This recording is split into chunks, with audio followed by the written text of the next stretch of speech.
વડોદરામાં કેનાલમાં ડૂબવાનો વધુ એક કિસ્સો સામે આવ્યો છે। તેમાં ગોરવાની કેનાલમાં ધોરણ 4 નો વિદ્યાર્થી લાપતા થયો છે। મિત્રો સાથે રમતા રમતા બાળક કેનાલમાં પડી ગયો ત્યારે ફાયર બ્રિગેડે શોધખોળ શરૂ કરી છે।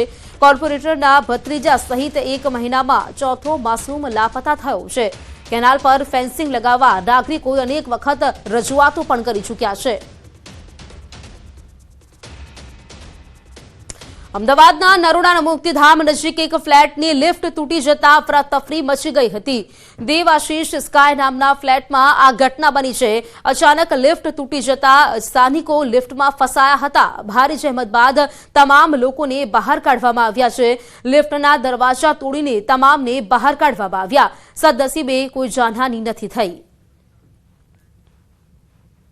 તો વલસાડની પારડી પાલિકાની સામાન્ય સભામાં રાષ્ટ્રગીતનું પણ માન ન રખાયું હોવાનો આક્ષેપ થયો છે।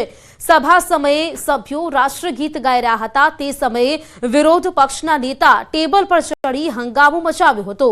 ચૂંટણી બાદ પાલિકાની પહેલી સામાન્ય સભા મળી હતી અને તેમાં જ વિપક્ષના નેતા બિપિન પટેલે ચાલુ રાષ્ટ્રગીતમાં હોબાળો કરીને ટેબલ પર ચડી ગયા હતા અને રાષ્ટ્રગીતની પણ અવમાનના કરી હતી। પારડી પાલિકામાં ભાજપ પૂર્ણ બહુમતીથી સત્તામાં આવ્યું છે જ્યારે કોંગ્રેસના માત્ર 4 જ સભ્યો ચૂંટાયા છે। આ તરફ સત્તાધારીએ રાષ્ટ્રગીતનું અપમાન કર્યું હોય તેવો બિપિન પટેલ પર આક્ષેપ છે। વલસાડના સાંસદ સાથે જ વલસાડ સાંસદ ધવલ પટેલે બિપિન પટેલ સામે રાષ્ટ્રદ્રોહનો ગુનો નોંધવા માટેની રજૂઆત પણ કરી છે।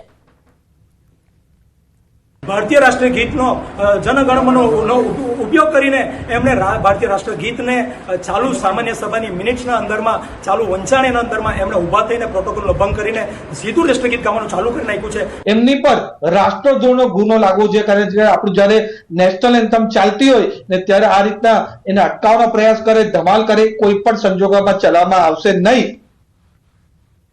તો વડોદરામાં ભાજપ કાર્યકર સંમેલનમાં ધારાસભ્ય યોગેશ પટેલનો કટાક્ષ। આપણા નવા પ્રમુખ આવ્યા બાદ કોર્પોરેશનમાં ઘણી માથાઝીંકો ઓછી થઈ ગઈ। કોર્પોરેશનમાં પહેલા કોઈ પણ દરખાસ્ત આવે તો કામ ન થાય, દરખાસ્ત મુલતવી રહે, ફરી પાછી દરખાસ્ત આવે અને પછી પાસ થઈ જાય। નવા પ્રમુખે ચોખવટ કરી દીધી છે કે જે પણ દરખાસ્ત આવે તે મંજૂર કરી લેવી। અત્યારે જે રાજકીય સ્થિતિ ઊભી થઈ છે તેમાં પાલિકાની ચૂંટણીમાં અનેક લોકો ઊભા થશે, જેમને ટિકિટ નહીં મળી તેવા પણ ઊભા થશે, પછી સમજાવીશું તો બેસી પણ જશે। કોર્પોરેશનની ચૂંટણીને હવે 4 મહિના રહ્યા છે તો નવેમ્બરમાં કોર્પોરેશનની ચૂંટણી આવશે।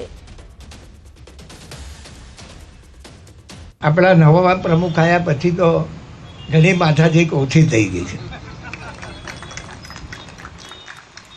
કોર્પોરેશનમાં પહેલાં દરરોજ જે કંઈ કોઈ બી દરખાસ્ત આવે તો મુલતવી રહે, ના કામ થાય, પાછું ફરીથી આવે, ફરી પાછી પાસ થઈ જાય।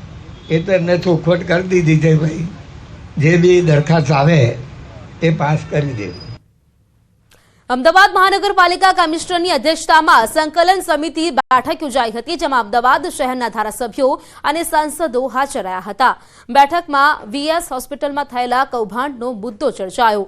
કૌભાંડ મુદ્દે કોંગ્રેસના ધારાસભ્ય ઇમરાન ખેડાવાલાએ યોગ્ય તપાસ કરી જવાબદાર અધિકારીઓ સામે પોલીસ ફરિયાદ દાખલ કરવા માંગ કરી છે। આ સાથે ઇમરાન ખેડાવાલાએ આરટીઆઈ એક્ટિવિસ્ટની માહિતી પર કંટ્રોલ કરવાની રજૂઆત પણ કરી હતી।